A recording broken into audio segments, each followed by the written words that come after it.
Katulad ko rin ba kayo na minsan di ko maiwasan na itanong sa sarili ko kung hanggang saan ba ako, kung saan ba ako dadali ng tadhana, kung saan ba ako dadali ng sitwasyon at ng sarili ko ngayon. Kasi minsan nakakaramdam din ako ng pagod, pero wala namang choice kundi lumaban palagi dahil yun lang naman talaga ang dapat. Kaya kung katulad lang din kita, lagi kang lumaban sa buhay, lagi kang magsumikap na maabot lahat ng mga bagay na gusto mo. Di naman lahat ng gusto mong matupad ay isang pitik lang. Lahat ng tagumpay at mga bagay na gusto mong matupad, pagod, puyat at hirap ang dapat mong isakripisyo.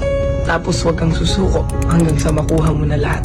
Kaya ikaw, alam kong katulad lang din kita, lumalaban ng patas sa buhay, gumagawa ng paraan para maging maganda ang buhay, nagsasakripisyo para sa magandang pamilya, nagsasakripisyo para sa sarili at para sa pamilya.